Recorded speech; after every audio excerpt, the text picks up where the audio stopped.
In this lesson, we will be learning about artwork executions. We will be covering the following: exporting the different substance presets, additional substance effects.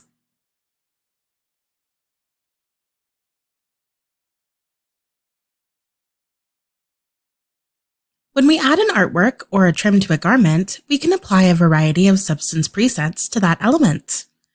We start by adding this artwork and then assign it to the back of the jacket.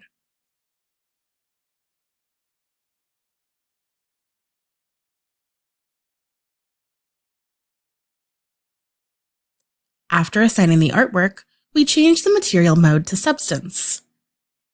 Here, there is a drop-down for artwork execution. By default, no changes are implemented to the material. By clicking on the drop-down, we can see the different techniques. The Avery Dennison presets allow you to enhance label materials and hang tags. You can find more information on these presets on our help website. Let's select the foil print first. This creates a shiny foil print effect. For each preset, there are different properties available. In this case, we can adjust the color of the effect. Most of the substance effects are only visual, and we can only see the full effect by doing a ray trace render. To see what the effect looks like, we can click on this icon to load the V-Ray Ray Trace Render preview. This generates a real-time render preview of the garment, and it will change when we adjust the 3D window. We recommend pausing the preview or closing the preview window before adjusting the parameters. Let's change to the next preset, the glitter print. We see right away how interesting this effect is in the 3D window with the reflections. In this case, the stronger the light we have in our environment, the shinier the glitter looks, as in real life. We can adjust the size of the glitter flakes. If we increase the size, we can create something like a sequins effect.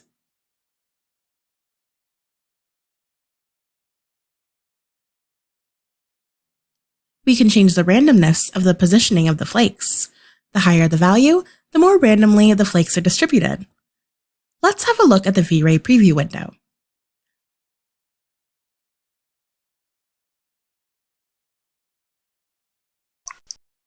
Pause the lesson here to try out the two artwork executions.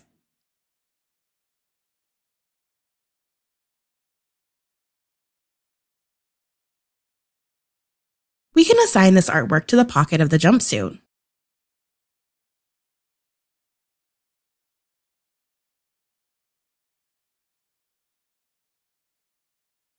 Let's try embroidery.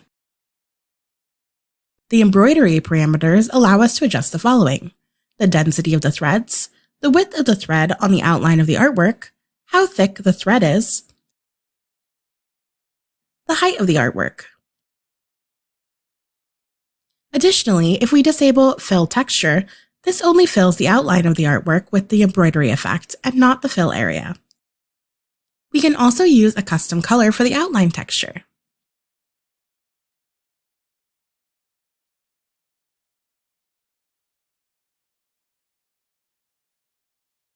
By tweaking the different properties, we can create a realistic embroidery effect. Let's try another preset. We can select Vintage Print next. The Vintage Print preset creates an aged effect on the logo. We can control how aged it looks by enabling or disabling the scratches on the artwork and adjusting the amount. We can also add a peeling effect and control its density. We can enable some scrapes and adjust the amount. We can use a combination of the different aged effects or choose only one and adjust the parameters to achieve the look we want. Pause the lesson here to adjust the artwork execution for this artwork.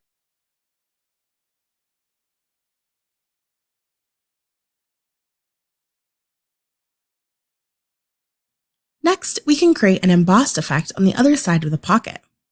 We add the artwork to the pocket.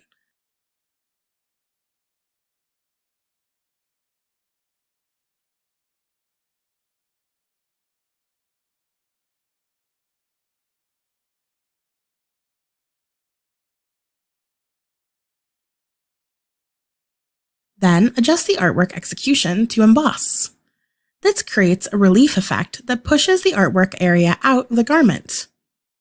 The logo isn't visible because it automatically becomes fully transparent and the properties from the fabric below are assumed.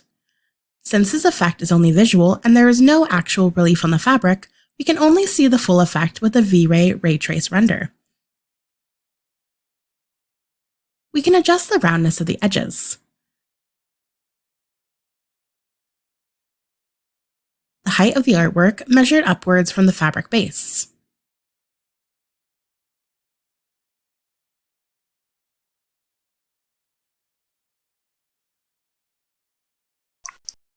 Pause the lesson here to complete the emboss effect.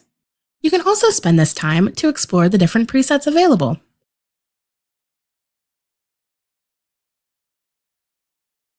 When creating an embossed effect with denim, we can also add additional wash effects to make the effect look more realistic. We add the washes as artwork and assign both the washes to the pocket bag.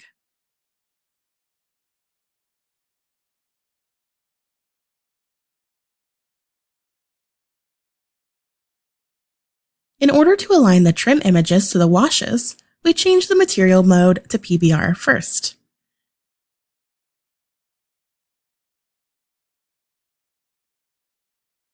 Next, we adjust the size of the washes to match the original artwork size. Align the artworks and the trim image.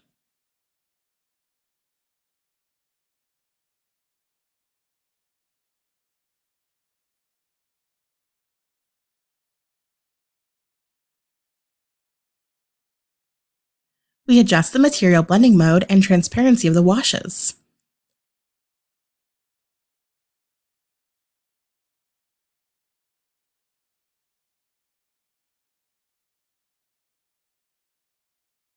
Now we change the material mode for the stars image back to substance.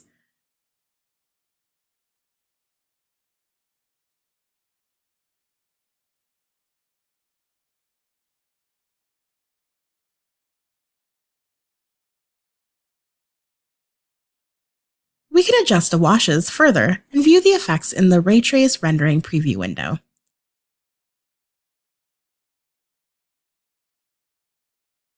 This looks great!